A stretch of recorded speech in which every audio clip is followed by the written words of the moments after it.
So now you're done with TikToks and Instagram. So let me start once again, because you got distracted for sure. So imagine that you're launching a new game. Let's say it will be your favorite genre. What would be the best media source to start the UA with? Would you go with a convenient choice of Facebook, or maybe you add a bit of extravagance by adding Google and Unity? These are usually the top 3 choices for majority of user managers. But are they always the best choice that you have? I hope that's something that you will learn during this presentation. My name is Magda, and this is Kazik. Hi. And we are here on behalf of growth marketing team at Huuuge Games. Before we jump into the main topic, let me share some facts about who we are. Huuuge Games was founded in 2014. For the last 8 years, we've grown proud family for over 800 people. No, 600, sorry. 800 soon. Soon, coming soon. We are a global company with a presence in 10 offices across the world. Our main titles are Huuuge Casino, Billionaire Casino, and Traffic Puzzle. Kazik and I joined Huuuge in 2017. So it's been quite a long history for us in Huuuge Games. We could see how the company was growing for years. Back then, there were only 3 offices in Poland and a little bit above 100 people in the company. We started in UA team. We were responsible for the main titles and working with large budgets. From the very beginning, we got all the freedom to test all available media sources that were at the market. And so we did. After 3 years working with our core franchise, we moved to the growth marketing team, where we've been developing smaller titles. We're working with both publishing titles, but also games developed internally in our team. So today, with this all knowledge, we are happy to be here to share some insights about user acquisition. Okay, guys, so before we start discussing certain type of networks, we have to define where is our app, what stage is it at, because it will define later which are the best networks for us. So we can differentiate 3 types of networks, apps stages. So first of all, it's early stage, it's usually soft launch, tech launch, those stuff, heavily product dependent. Our economy is not well balanced yet. We are still looking for the perfect retention curve, a lot of product development. We are looking then to acquire users for a product, for them to measure main KPIs. Then, once everything is stable, well developed, we can enter the global launch, mid-stage, which is very important because then we want to expand to different geos. We can add more networks to our portfolio, and on top of that, we'll be operating on a higher budgets. Then, once the game is mature, it's already profitable, we want to keep our high spend, high user acquisition, and we'll be looking for highly value users. So we'll be using different optimization methods, targeting those type of payers, users, and for that we'll have much higher budgets, and we'll be looking for every possible network that can just help us achieving our goals. So when people think about user acquisition, they usually think about those 3 media sources: Facebook, Unity, and Google. And of course, there are many advantages of such approach. First of all, they are all well-known, so you can trust them. They have massive worldwide inventory, so most probably you'll find your users there. And they are usually pretty easy to set up.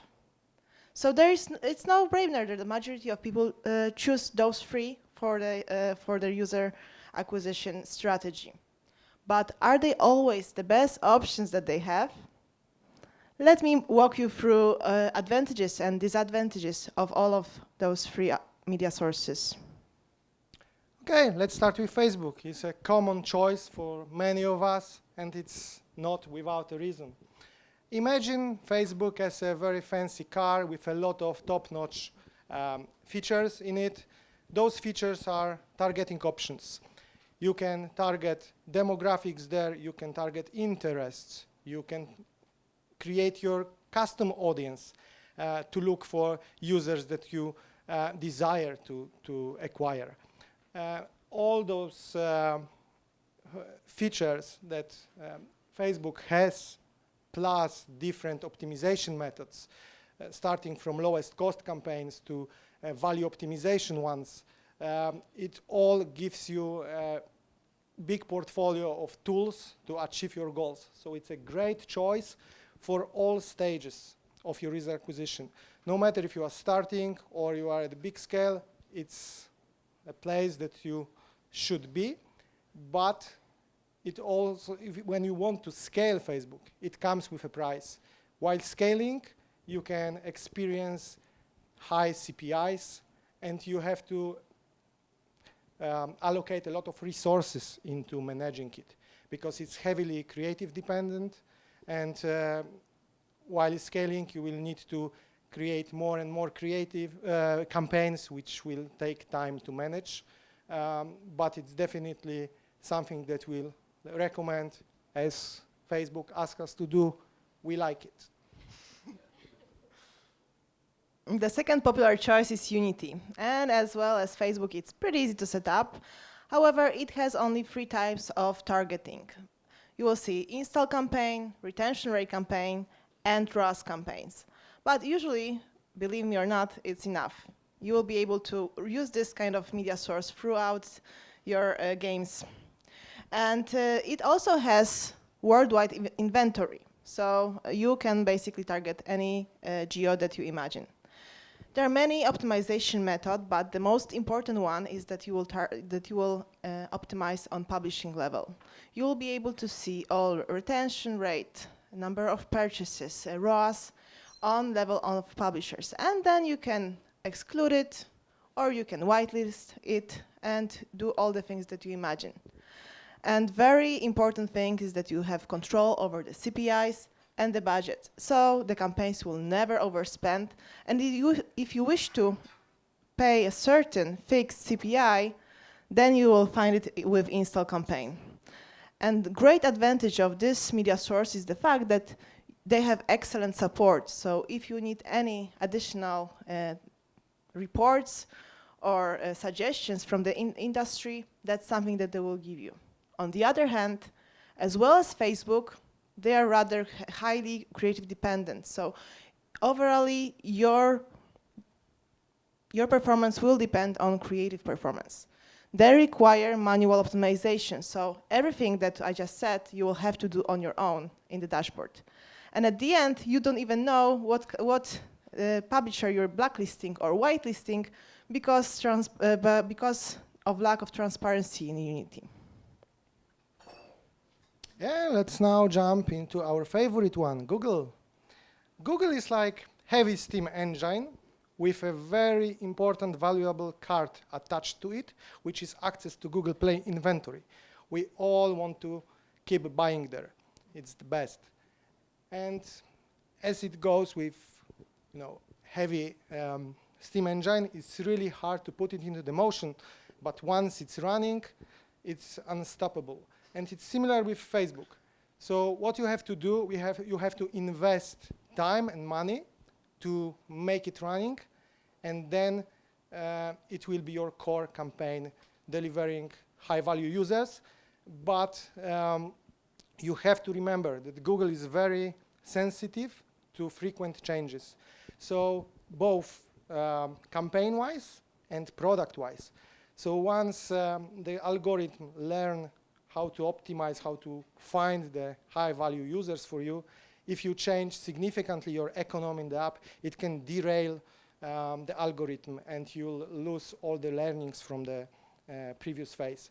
So it's very important to allocate certain budget to it, let it go, and even though at the beginning it might not be the strongest performance, with time it will be very, very, very strong and significant. You can also use it at the early stage for low cost campaigns, but it's good then to play with attribution window and change it from default 30 days to 7 days. It can help you, so just play with it, but remember, don't touch it too often. Okay, so I guess we covered the most popular media sources, so now we can move to other media sources that are out there, and in our opinion it's worth giving them a chance, and the most important thing is to know when is the right moment to add them to your media mix. So let's start with companies that serve us rewarded video.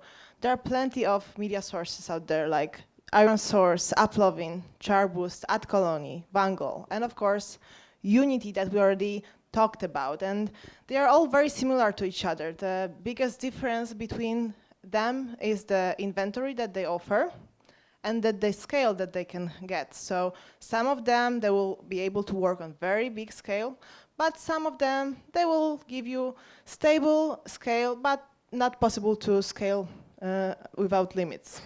The very important thing is that they're all available on both platforms, Android and iOS, and they have great support.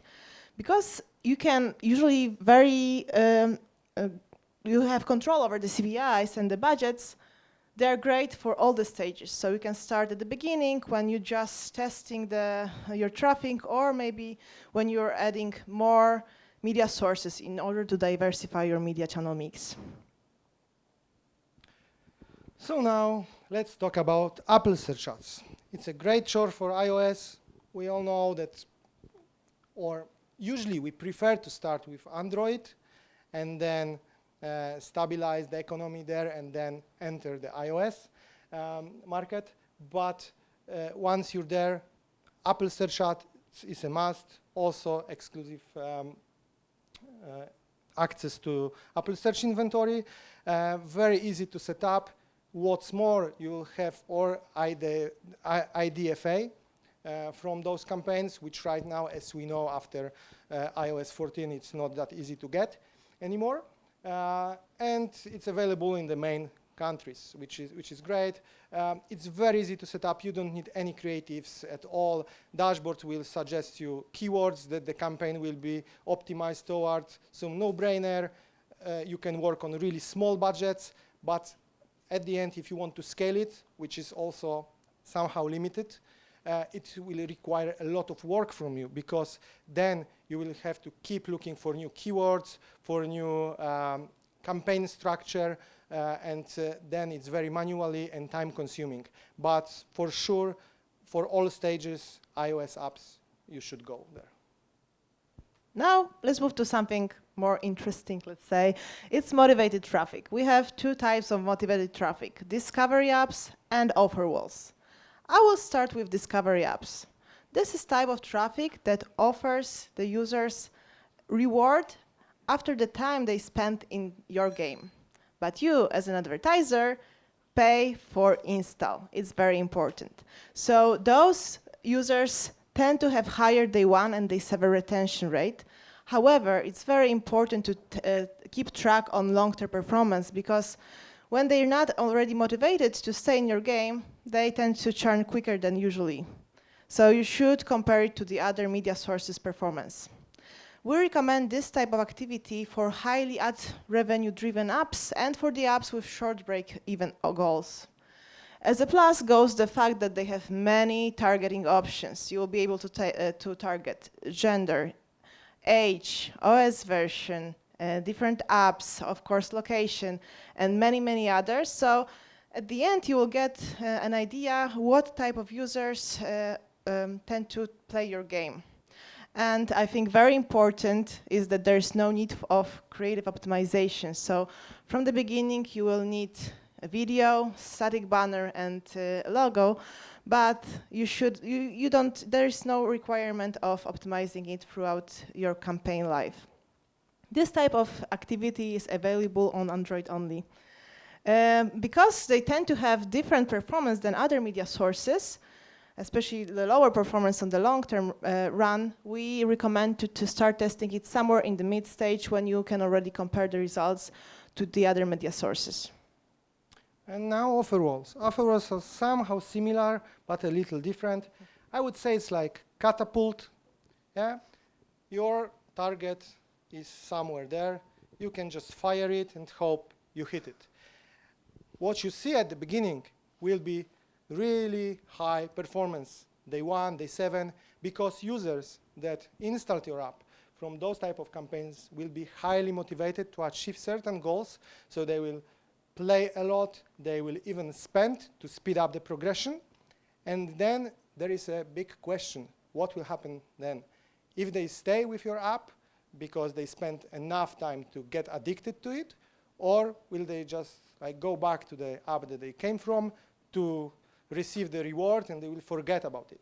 So it's very important to monitor long-term retention, long-term progression here, and to find the right event which will help you achieve both goals. So keep those users with your apps, in your apps. It's not that easy. You have to have stable economy. You have to work with your BA team to find those events, and you have to test it. But testing is, as I mentioned, not that easy because you have to wait for long-term results. But definitely offers big scale and strong performance if optimized well. It's like Catapult. You have to calibrate it well to aim for the right target. Now DSPs, and this is my favorite. Once you make them work, they will work perfectly for you on the huge scale. But before you move the whole budget to DSPs, let me share a few facts about it. First of all, they need a long learning phase. And it may be really a few weeks, but even a few months. So throughout this time, you will have to allocate on a regular basis the pretty significant budget. So this is something definitely what we recommend at the late stage when you have already developed other media sources that bring you great results, and you have already great budgets that you can allocate to other media sources. But as a plus goes the fact that they don't require a lot of work. The whole optimization is on learning machine. And you get the great support from media channels. So how it works, usually you have a regular meeting, you discuss the trends, the performance, but the all optimization is on machine learning with a little bit of support of your account manager. If you're looking for low CPIs, this is not the place to go because they tend to have very high CPIs because they're looking for great quality users that bring amazing revenue to your app. So usually it tends to be higher than for other media sources. But very important, and I think it may be a happy news for many people, they offer very often, not all of them, but many of them offer support with creative production. So you can use it as an addition to your creatives, because they will use the knowledge from the industry, not only from your creatives. So whether you have resources on your end or not, I think it's great to use this opportunity. And this kind of traffic is available on both platforms, Android and iOS. And definitely we recommend to start testing it at the late stage. Yeah, so this is the slide where you can see other type of networks that are available. Some of those are niche, some are not. You can see here TikTok. Actually, TikTok should have separate slide here. It's a top trend one. Everyone is on TikTok. I'm on TikTok. You are on TikTok. My mom is on TikTok. Even my cat is scrolling it like crazy, really. So it's must have. It's a very good news for all of us because their interface is very similar to Facebook. If you know how to set up Facebook, it's no-brainer to do it with TikTok, but you have to take into consideration the fact that creatives are totally different. Those are not ads, those are TikToks. And those are really native ones, and to achieve a success there, you have to put great attention to that part. But it's a future, and we definitely should explore it as fast as possible. Other mentioned, like TV campaigns, those are for boosting your organic growth, for strengthening your product brand awareness. Other, like influencers, can be very profitable, but those are sometimes harder to measure, sometimes the results are mixed, not well suited for every app. So it's better to keep testing them when your app is at the late stage. That's our recommendation. Okay, so I think we covered majority of the most interesting, in our opinion, media sources that are available on the market. So let us share a little bit how we want to put it in this slide that we saw at the very beginning. I think it's a good moment to take a picture if you want to get back to it later. So there are sources like Facebook and Unity that will serve you well at all the stages because of the different campaigns type that they offer and because of the fact that they will work well on big budgets and on small budgets. And this is something that you can start already at the early stage. But when your campaign is already a little bit stable, you're trying to test new media sources, you're trying to find more interesting users, so you're moving to the mid stage, I think it's a great moment to start testing Google, Apple Search Ads, Iron Source, AdJoe, and many others. And when your game is already mature and it's at the late stage, the economy is very stable, the new app versions, they don't shake everything up, and you have already very big budgets that you can manage. You can start thinking about DSPs and incentivized traffic and all the others that Kasik showed us at the previous slide.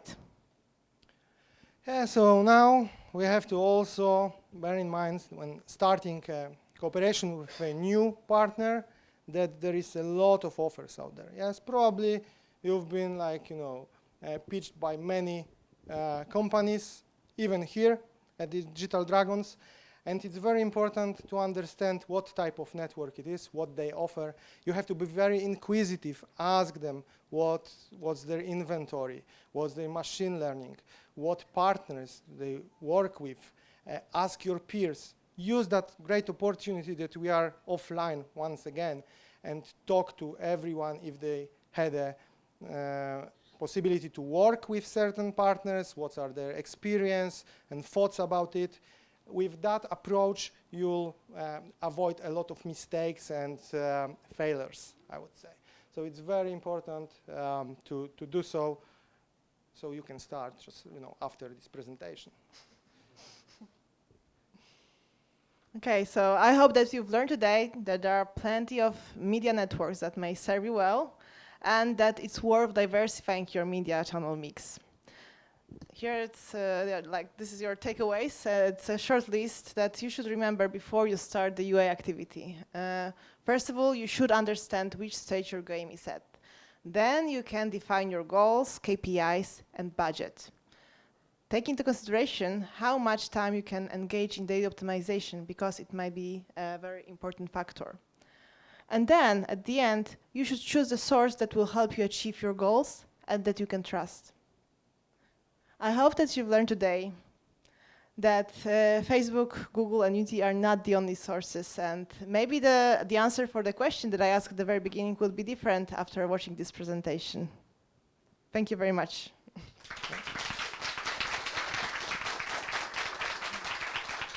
Of course, if you have any questions, we'll gladly answer them, if we know the answers, of course.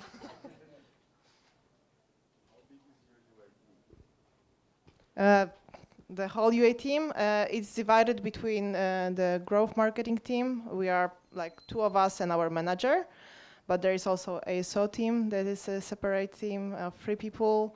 And then we have the huge, the rest of the team for the mature games, Huuuge Casino, Billionaire Casino, and Traffic Puzzle.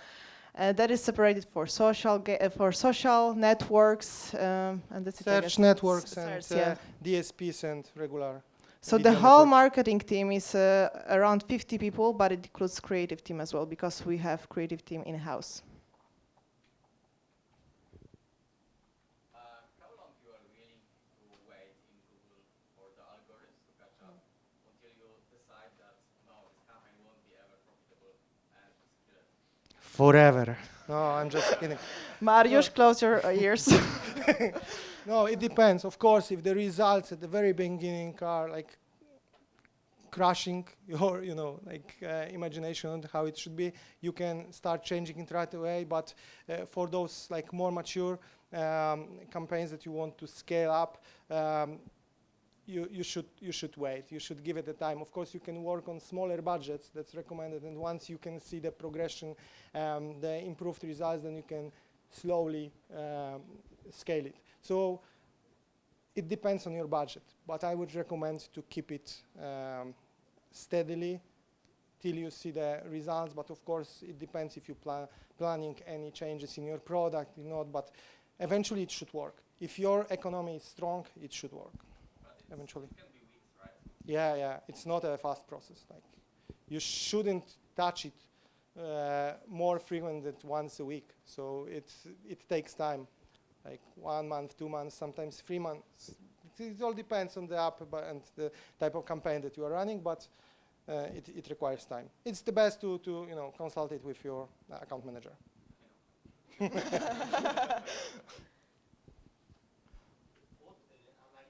do you use to measure? Yeah, so we have our internal analytics. We use Tableau. So our BA team is collecting data from MMPs, from our partners, and we have all in one place. Ad revenue, IAP revenue, retention, all is there, and based on those analytics, we are making decision where to scale and how to scale. First of all, thank you for the presentation. Thank you. One question about iOS, like how did the media channel mix change towards IDFA? What are the main networks that are using? Maybe for the mature games and for living ones, it's different. I can take it. So for in general, the split between iOS and Android in general it didn't change. So this is a good information. But like previously, we were spending majority of the budget on Facebook, and after introduction of the new iOS version, we had to change it. So right now it's more like testing phase, still testing phase for Facebook, and we had to allocate it to different media sources. Yeah. So it's changed, but overall the budget stayed similar. Yeah, but for example, Apple search ads became quite significant. We tried to scale it as much as possible. And for our smaller titles, this is usually the last thing that we even test the iOS, to be honest. So I have one title right now that I'm testing iOS because it came from publishing, and before the iOS 14, they had very strong performance on iOS, so we wanted to continue testing it, but at the end, it has very different results right now than it had for the developers. So it's much more difficult for smaller titles. Yeah. How do you test the creatives? Do you test them on Android and adapt to iOS, or you try both ways? It depends on the network. Usually, Facebook, what we do usually is we are creating like tier 3 countries campaign. Yeah. Then we see which of those campaigns have the highest IPMs and CTRs. Then we move those creatives to the campaign in tier 1 geo, which has the same targeting as our main campaign. And once we see that those numbers are confirmed, so still strong, we put it into the main campaign, because then those creatives have history, which is very important, and we keep using them. And as you mentioned, because of like difficulties in creative testing for iOS, we usually, what we do, we use the best working creatives from Android and put into main campaigns in iOS. Because you asked, it depends on the network. Is it different approach between the networks? Yes. Some different approach, I don't know, TikTok or Snap. On Unity, for example, we can see all the results for both platforms, so there is no need to test it separately on Android and iOS, because on iOS we'll see the results as well. So yes, yes. Yeah, it depends. On TikTok, it's also different because they have great tool to make any iterations, like those small tweaks to the creatives. So sounds, those special lightning effects and stuff like that. Yeah, but for us sometimes it works. So we try to utilize it because it's the fastest way. Of course, if you don't see any changes, you have to come up with a new concept. But this is something that we. So it all depends on the network. Thanks for the presentation. Pretty interesting. On the DSPs slides, you mentioned a few partners that you had there. Do you share publisher? Sub IDs across these channels, or how do you lift a hierarchy model? But they're not always gonna. They're gonna mostly ping the same type of traffic. So how do you guys? Do you just use one, or mix it across different DSPs, or how do you approach it? First of all, we know where we are buying from. Yes, they are fully transparent with us. But usually we are not interfering into algorithm learning, machine learning. There are like really rare situations that we see that we've got, for example, over 1K install from certain publishers and there is like 0 results. So we can ask them to exclude it, but usually it's not the case. Also other DSPs don't ask us to give the best working apps because it's a case for rewarded video networks. They ask what apps work best for you because they want to see if they have them in the inventory or to find similar apps that may be well suited for us. But for DSPs, usually it's not the case. So you don't share a list of publishers that work well with the other DSPs? If they ask, we would share that. Yes, but they don't ask. I think it might be interesting at the very beginning of cooperation where they're trying to speed up the process of machine learning, but in the future when they already feed the algorithm, it's not that necessary. No. Yeah, they're not, We're but not what you touching can it, do, you can use best working sources from DSPs and give it to rewarded video, for example. They can make a great use out of it. So, if I understood it correctly, you mentioned like your marketing team is split into, they working, each member is working on different channels? On different app. Oh, so it's And then in growth team, for example, right now, we have different apps and we are promoting them on different channels. We are always starting, those are usually the small ones, so we are starting with Facebook, then adding Unity and all those other networks depending on the stage of the app. And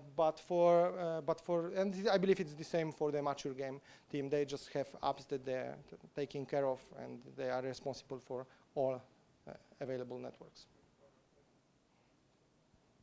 Thanks for mentioning. Great. I'd like to ask about Facebook. What kind of campaigns you're using primarily? AAA or regular? And we showed the results. Yeah, so for mature games, there was a time that we were running AAA campaigns. Then there was a big decline in results, and we switched back to the regular ones, value optimization campaigns. Now we've heard that it's all, again, strong performance across the industry from AAA, so we are testing it. When it comes to our publishing or internal apps, which are like at the beginning of the life cycle, we are usually using only mobile app installs campaigns and later on switching to app event optimization campaigns because, as I mentioned, our main goal is to keep the costs low. But of course, AAA sometimes we use as well because it's convenient in terms of creative optimization. Yes, you just put everything there and it should work. It's not the case all the time, but at least It should. yeah, it should. What do you think about sharing unattributed data with DSPs? Do they ask you for that? Same question about the networks. For example, the data feed about purchasing users. Yeah, once we were sharing that. Right now, maybe with the very like the most trusted partners. Yes, but I'm not sure because we haven't been in a while like inside the top apps that we have. But at the beginning, at least we were sharing it with partners. We had our internal list that we provided them to feed the algorithms to speed up the process. From your experience, it helped? Yeah, in some cases it helped, yes. We, for example, when we started working with LiveStreet, then we gave them and it helped the algorithm with the learning phase. Okay, thank you very much.